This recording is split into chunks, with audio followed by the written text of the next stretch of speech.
បា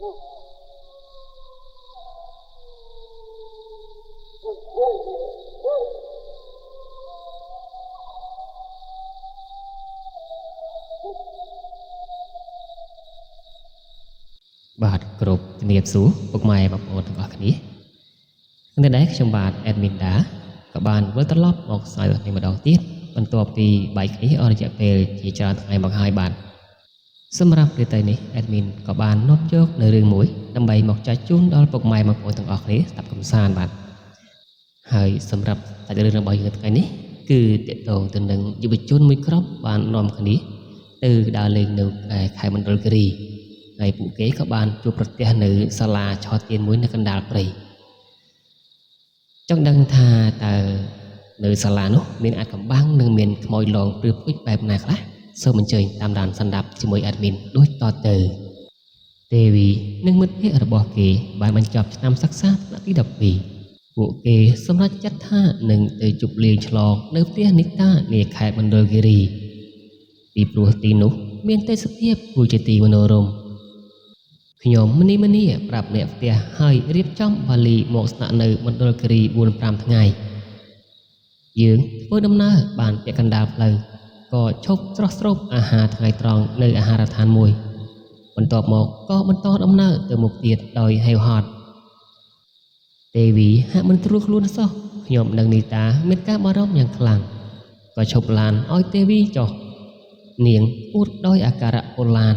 ដែលខ្ញុំសង្កេតឃើញថាអ្នកស្រុកទីនោះសម្លឹងមកយើងមិនដាក់ភ្នែកហាក់ដូចមានអ្វីចម្លែកមួយសន្ទុះមកប្រុសចិត្តល្អម្នាក់យកប្រេងខ្យល់មកជួយរត់ទេវីខ្ញុំនាំទេវីមកអង្គុយលើក្រែក្រោមផ្ទះរបស់គាត់ស្ត្រីមានវ័យប្រហែល65ឆ្នាំស្លៀកសរងតាមបែបអ្នកជនបទលើកទឹកមកទទួលយើងហើយនិយាយរាក់ទាក់តាមធម្មតាភ្លាមនោះគាត់សម្លឹងមកខ្ញុំពីក្បាលដល់ចុងជើងមិនដាក់ភ្នែកសោះមុននឹងគាត់និយាយថាមីនាងខាងនេះកុំដើរព្រៃជ្រៅឬទៅណាមកណាតាអញអើយសោះរាសីនាងដាក់ណាស់បើមិនរំដោះគ្រោះចេញទេអាចមានគេមកយកខ្ញុំឮបែបនេះហាក់ភ័យណាស់ក៏សួរគាត់ទាំងញ័រមាត់ថាខ្ញុំគួរធ្វើយ៉ាងម៉េចទៅអូនបើមិនដែលជួបរឿងអបិយជំនឿបែបនេះផងហ្នឹងពេលនោះអ៊ំស្រីបានប្រាប់ថាក្មួយឬវត្តស្រោចទឹកឬធ្វើពិធីរំដោះគ្រោះណាមួយក៏បានបើពុំដូច្នោះទេនឹងជួបមហន្តរាយដល់អាយុជីវិតជាពុំខាននិយាយចុះគាត់លូកដៃចូលស្បោងក្រណាត់មួយដកយកខ្សែករូបព្រះមកដាក់លើបាតដៃក្មួយពាក់ខ្សែកនេះឲ្យជាប់កុំដោះចេញមួយដរាបណាក្មួយពាក់ខ្សែកពួកអមនុស្សធ្វើអ្វីក្មួយមិនបានទេខ្ញុំសូមព្រះអរគុណហើយទទួលយកមកទុកអ៊ំស្រីបានបន្តទៀតថាធ្លាប់មានមនុស្សជួបគ្រោះថ្នាក់កំបុតក្បាលនៅទីនេះដែរតែបានកាត់គ្រោះមុននិងរួចផុតជីវិតខ្ញុំសម្លឹងទៅគាត់ទាំងអារម្មណ៍ភ័យព្រួយតែមិត្តខ្ញុំទាំងពីរបង្ហាញអាការៈមិនជឿពីអ្វីដែលគាត់បាននិយាយនីតាកេះខ្ញុំជាសញ្ញាឲ្យយើងប្រញាប់បន្តដំណើរយើងទាំងបីលើកដៃជម្រាបលាគាត់ព្រោះមេឃស្រទុំហើយយើងឡើងឡានទៅមុខបន្តទៀតខ្ញុំគិតបារម្ភពីរឿងអ៊ំស្រីនោះទេវីឃើញខ្ញុំស្រងល់ស្រងាត់ក៏និយាយថាកក្កដាកុំទៅគិតច្រើនពេកនោះចាស់គាត់មានជំនឿលើរឿងខ្មោចព្រីអីតែបែបហ្នឹងហើយសំខាន់ខ្ញុំនិងនីតានៅក្បែរឯងរហូតកក្កដាឮបែបនេះហាក់ធូរចិត្តព្រោះមានមិត្តសំណប់នៅក្បែរគ្រប់ពេលវេលាបែបនេះមកដល់ខេត្តមណ្ឌលគិរីជាទីស្នេហាទិដ្ឋភាពនៃចំការទំពាំងបាយជូរផ្លែឈើហូបផ្លែនិងការឈូក្រត់ដ៏ស្រស់បំព្រងបានរំលេចនៅភាពស្រស់ស្អាតកក្កដានិងទីវីសំពះសួរម្ដាយនិងគ្រួសារនីតាហើយញ៉ាំសាច់អាំងជុំគ្នាដែលបង្កើតបានបរិយាកាសដ៏រីករាយយប់នេះយើងសម្រេចចិត្តថាគេនៅបន្ទប់នីតាទេវីនិយាយរឿងកំ pl ែងដែលនាំឲ្យយើងសើចក្អឹកបំបត្តិរាល់ទុក្ខកង្វល់ទាំងឡាយរហូតដល់គេងលក់បិទភ្នែកតែបន្តិចខ្ញុំឃើញក្មេងស្រីសក់វ័យម្នាក់អោបជង្គង់អង្គុយយំដង្ហើយហៅឈ្មោះខ្ញុំដដែល ខ្ញុំជាយាមរត់ស្រែកឲ្យគេជួយក្នុងវាលដែលពត់ជុំវិញទៅដោយព្រៃស្ដុកខ្ញុំរត់យ៉ាងលឿនតែត្រូវរអិលបុកនឹងថ្មមួយមេស្រីនោះដើរសំដៅមកខ្ញុំយឺតហើយអោនបង្ហាញមុខដែលពោពេញទៅដោយឈាមខ្ញុំស្រែកឡើងជួយផងមិត្តខ្ញុំទាំងពីរឃើញដូច្នេះក៏កេះខ្ញុំឲ្យភ្ញាក់ខ្ញុំបើកភ្នែកមកបែកញើសចូលខ្លួនបេះដូងលោតញាប់ពេលនោះមិត្តភក្តិក៏បានសួរខ្ញុំថាឯងមានសពអាក្រក់មែនទេនីតាសួរសំណួរដោយការព្រួយបារម្ភខ្ញុំងួតក្បាលតិចពួកគេព្យាយាមបន្លប់ខ្ញុំមិនឲ្យភ័យហើយសន្យាថានឹងជូនដើរលេងគ្រប់ទីកន្លែងវេលាព្រឹកនេះយើងទាំង3ទៅកំសាន្តនៅលើភ្នំងូតទឹកជ្រោះថ្លានឹងជួបសំណេះសំណាលជាមួយបងជនជាតិភាគតិចយើងស្លៀកសម្លៀកបំពាក់តាមបែបជនជាតិភាគតិចយ៉ាងស្រស់ស្អាតល្ងាចបន្តិចអ្នកស្រុកប្រារព្ធពិធីជប់លៀងនាំគ្នារាំច្រៀងលេងនៅក្បែរវត្តមួយរំពេចនោះខ្ញុំឃើញស្ត្រីសក់វែងពោះចង្កេះស្លៀករ៉ូបសដើរចូលទៅក្នុងចេតិយបាត់ត្រមល់ឈឹងខ្ញុំជាយាមតាមរកមើលតែមិនឃើញសោះខ្ញុំភ័យខ្លាំងណាស់ស្ទុះទៅប្រាប់នីតាយើងចង់ទៅផ្ទះវិញគឺខ្ញុំឃើញខ្មោចនីតាខ្ញុំខ្លាចណាស់ពេលនោះនីតាបាននិយាយថាវាយ៉ាងម៉េចឯងកក្កដាយើងទើបចាប់ផ្ដើមទេណាយើងទៅមិនទាន់សប្បាយអស់ចិត្តនៅឡើយយូរមកផ្ទះម្ដងវើយមែនហើយកក្កដានៅទីនេះសិនទៅឯងកុំត្រមើស្រមៃទាំងថ្ងៃមើលលើលោកនេះវាគ្មានទេខ្មោចទេបិសាចស្អីនោះតែយើងបានឃើញផ្ទាល់ភ្នែកគឺនៅចេតិយនៅត្រង់នោះតែគ្មានអ្នកណាម្នាក់ជឿនាងសោះកក្កដាហាក់អន់ចិត្តនឹងមិត្តជាខ្លាំងដែលមិនជឿចិត្តគ្នាយ៉ាងយើងជាមិត្តភក្តិគ្នារាប់ឆ្នាំទៅហើយក៏ឡើងម៉ូតូត្រឡប់ទៅផ្ទះនីតាតែម្នាក់ឯងពេលមកដល់ពាក់កណ្ដាលផ្លូវ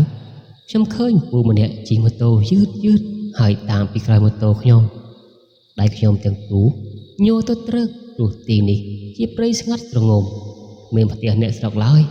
បើគេមានបំណងអាក្រក់ឬមានអំពើឃាតកម្មអ្វីប្រកាសជាស្លាប់គ្មានអ្នកជួយទេ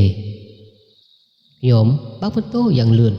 សន្ទុះធំហើយក៏នៅតែឃើញពូនោះតាមមកពីក្រោយហើយសម្លក់ផ្លែមកខ្ញុំដោយកែភ្នែកគួរឲ្យខ្លាចខ្ញុំមិនបង្អង់យូរបើកម៉ូតូយ៉ាងលឿនតាមដែលអាចធ្វើទៅបានតែដោយបើកលឿនពេកក៏ត្រូវទៅបុកដើមឈើមួយដួលយ៉ាងដំណំខ្ញុំត្រវេស្រវាក្រោកឈរទាំងឈឺស្ទើរស្លាប់ចំណែកខ្លួនប្រឡាក់សុទ្ធតែផុកនិងមានរបួសពេញខ្លួនតែអ្វីដែលចម្លែកគឺម៉ូតូដែលជិះមកពីក្រោយមិញបាត់ត្រមល់ឈឹងធ្វើឲ្យខ្ញុំចម្លែកក្នុងចិត្តជាខ្លាំងយីមុននេះឃើញនៅទីនេះតើខ្ញុំហាក់មិនធ្វើចិត្តសោះម្ដុំនេះស្ងាត់ឈឹងខ្ញុំប្រញាប់ទាញទូរស័ព្ទទៅទេវីសំណាងណាស់ដែលមានសេវាខ្ញុំរៀបរាប់ប្រាប់ទេវីតាមដំណើររឿងសំឡេងរបស់នាងបង្ហាញថានាងកំពុងស្រវឹងតែនាងសន្យាថានឹងមកទទួលខ្ញុំតើថ្ងៃនេះជាថ្ងៃសោយស្អីរបស់ខ្ញុំទៅឃើញខ្មោចវង្វេងព្រៃហើយនៅមកដួលម៉ូតូទៀតខ្ញុំរអ៊ូតិចហើយដើរទៅមុខបន្តិចទើបដឹងថានៅទីនេះមានសាលារៀនទៀតខ្ញុំក៏ក្តៅចិត្តបន្តិចទោះឃើញក្មេងស្រីវ័យប្រហែល15ឆ្នាំអង្គុយយល់តោក្នុងសាលានាងតូចនោះញញឹមមកកាន់ខ្ញុំយ៉ាងស្រទន់តែហាក់បង្កប់នៅអាចក្បាំងអ្វីមួយយ៉ាងខ្ញុំដើរយឺតទាំងឈឺចូលទៅក្នុងរបងសាលាដើម្បីលាងជើងព្រោះខ្លួនប្រឡាក់សុទ្ធតែផុកនៅក្បែរថ្នាក់រៀនមានពាងទឹកមួយវាបង្កការងាយស្រួលសម្រាប់ខ្ញុំក្នុងការសម្អាតជើងខ្ញុំសម្លឹងមើលនាឡិកាម៉ោង 7:06 ល្ងាចទៅហើយពេលនោះកក្កដាបានសួរទៅក្មេងស្រីនោះថាអូនមកនឹងហើយមិនទាន់ទៅផ្ទះទេអីក្មេងស្រីនោះបានឆ្លើយថាចាំប៉ាម៉ាក់មិនទាន់មកយកផងបងនៅនឹងហើយបានពីអ្នកខ្ញុំសំឡេងរបស់នាងនិយាយមួយខុសពីមនុស្សធម្មតាធ្វើឲ្យខ្ញុំមានការឆ្ងល់ជាខ្លាំងពេលនោះក្មេងស្រីនោះបាននិយាយទៀតថាបងឯងកុំទៅណានឹងហើយខ្ញុំអបសក់ណាស់ ខ្ញុំបន្តនិយាយលេងនឹងក្មេងនោះអស់មួយសន្ទុះធំដោយគិតក្នុងចិត្តយីឪពុកម្ដាយមិនក៏បណ្ដោយឲ្យកូននៅសាលាយូរបែបនេះពេលនោះកាកដាបាននិយាយប្រាប់ទៅក្មេងនោះថាបងដួលម៉ូតូតិចទៀតមិត្តបងមកយកហើយអូនមានលេខទូរស័ព្ទប៉ាម៉ាក់ទេចាំបងទេរកក្មេងនោះទម្លាក់ទឹកមុខហើយមើលនិយាយស្ដីអ្វីមួយម៉ាត់ខ្ញុំជាយាមទេរកទេវីម្ដងហើយម្ដងទៀតប៉ុន្តែនៅក្នុងសាលានេះគឺគ្មានសេវាទេអង្គុយតែបន្តិចសោះម៉ោង 6:43 នាទីទៅហើយទេវីមិនទាន់មកហើយក្មេងក៏មិនទាន់ទៅផ្ទះខ្ញុំចាប់ផ្ដើមមិនស្រួលចិត្តទៅហើយចំហាយត្រជាក់ចាប់ផ្ដើមបក់មកប៉ះខ្លួនខ្ញុំធ្វើឲ្យខ្ញុំព្រឺរោមជាខ្លាំងខ្ញុំក៏បានសួរទៅក្មេងស្រីនោះថាម៉េចក៏ប៉ាម៉ាក់មិនមកយកអញ្ចឹងយប់ហើយណារាល់ពេលដែលខ្ញុំសួរសំណួរនាងពីឪពុកម្ដាយនាងតែងបង្ហាញពីទឹកមុខក្រៀមក្រំបង្កប់ដោយភាពសោកសៅពេលមិត្តបងមកយកបងនឹងទៅចោលខ្ញុំហើយមែនទេផ្ទះអូននៅទីណាចាំបងជូនទៅណាក្មេងស្រីបាននិយាយថាបងខ្ញុំខ្លាចណាស់ខ្ញុំទៅណាមិនបានទេបងមុននៅជាមួយខ្ញុំមកណាខ្ញុំសូមអង្វរខ្ញុំរន្ធត់ឥតឧបមាក្រោយស្ដាប់សម្ដីចម្លាយរបស់ក្មេងស្រីនេះខ្ញុំក៏លេចទៅក្រោមទើបដឹងថាក្មេងនោះគ្មានជើងទេខ្ញុំជាយាមក្រោកតែក្រោកមិនរួចសោះហាក់មានអ្វីចាប់ខ្លួនខ្ញុំជាប់រំពេញនោះសាលាទាំងមូលរំពាត់ដោយព្រៃនិងស្លែពាសពេញជញ្ជាំងក្មេងស្រីដ៏គួរឲ្យស្រឡាញ់ម្នាក់ប្រែខ្លាចជាគួរឲ្យខ្លាចនាងបើកភ្នែកក៏ឡោតសម្លឹងមកខ្ញុំមិនដាក់ភ្នែកសោះមុខនាងរលួយហើយមានឈាមបំពង់ករបស់នាងត្រូវបានដាច់មានឈាមហូរពាសពេញរាងកាយនាងចាប់ផ្ដៃខ្ញុំជាប់ហើយនិយាយលឺវើយថាបងទៅនៅជាមួយខ្ញុំបងទៅណាមិនបានទេបើស្លាប់យើងស្លាប់ជាមួយគ្នាខ្ញុំស្លាប់វេទនាណាស់បងដឹងទេពួកវាអាកខ្ញុំហើយញាត់ចូលក្នុងបន្ទប់ទឹកខ្ញុំស្រែកឲ្យគេជួយតែគ្មានអ្នកណាជួយខ្ញុំទេនាងយំដោយក្តីវេទនាហើយនិយាយដដែលមេនោះច្របាច់ដៃខ្ញុំខ្លាំងស្ទើរតែកម្រើកមិនរួចឡើងទៅជួយផងមានអ្នកណានៅក្បែរនេះទេជួយខ្ញុំផងខ្ញុំស្រែកខ្លាំងតាមដែលអាចធ្វើទៅបានខ្ញុំគិតអ្វីមិនចាញ់ទេតែព្យាយាមតាំងស្មារតីក៏នឹកឃើញថាក្នុងកាបូបមានខ្សែកព្រះដែលអ៊ំចម្លែកម្នាក់នោះគាត់បានឲ្យមកខ្ញុំប្រញាប់យកវាមកពាក់យ៉ាងត្រដាប់ត្រដួសមេនោះស្រែកឡើងអូយក្តៅណាស់ខ្ញុំស្ទុះរត់យ៉ាងលឿនទាំងជើងត្រូវរបួសរហូតផុតពីសាលានោះខ្ញុំខំបន្តដើរអស់រយៈពេលយ៉ាងយូរតែទោះជាដើរយូរយ៉ាងណាក៏ស្ថិតនៅតែកន្លែងដដែលខ្ញុំសម្លឹងមើលម៉ោង 11:13 នាទីទៅហើយខ្យល់ត្រជាក់មួយវឹបបក់មកខ្ញុំបើកភ្នែកឡើងស្រាប់តែឃើញថាខ្ញុំនៅក្នុងបន្ទប់ទឹកនៅក្នុងសាលាក្លិនឆ្អាបឈាមនិងក្លិនរលួយស្អុយនៃសាកសពធ្វើឲ្យខ្ញុំស្ទើរតែក្អួតមកក្រៅមានស្នាមឈាមដាបលើជញ្ជាំងឥដ្ឋនិងជញ្ជាំងបន្ទប់ទឹកក្មេងនោះអោបជង្គង់យំហើយចេះតែស្រែកថាពួកវាអាកខ្ញុំនៅទីនេះបងមកនៅទីនេះមកបាន2នាក់ខ្ញុំអបសុកណាស់ខ្ញុំស្ដាប់សំឡេងក្មេងនោះយំយែកទាំងអ៊ូដើមកសម្រែកនៃការឈឺចាប់របស់នាងនិងរូបរាងអាក្រាតកាយរបស់សាកសពដែលត្រូវបានគេអាកសម្លាប់នៅក្នុងក្លុកឈាមបានធ្វើឲ្យខួរក្បាលខ្ញុំវល់យ៉ាងខ្លាំងហើយក៏គ្រប់យ៉ាងប្រែជាងងឹតសូន្យទៅព្រះអាទិត្យថ្មីរះនៅផែនដីមណ្ឌលគិរីបញ្ចេញពន្លឺរស្មីខ្ញុំបើកភ្នែកមកឃើញទេវីនិងធីតាសម្លឹងមកខ្ញុំដែលកែភ្នែកពោពេញទៅដោយការព្រួយបារម្ភកក្កដាក្រោកឡើងកក្កដាឯងប្រាប់យើងបានទេថាមានរឿងអ្វីកើតឡើង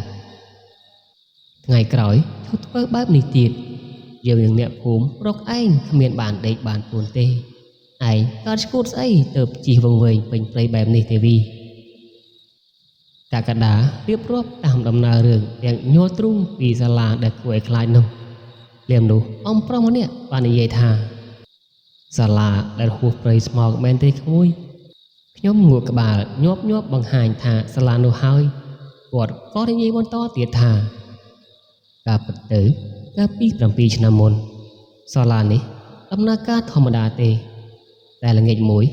វីតារងចាំមើលម៉ែមកយកហើយសិស្សផ្សេងទៀតទៅផ្ទះអស់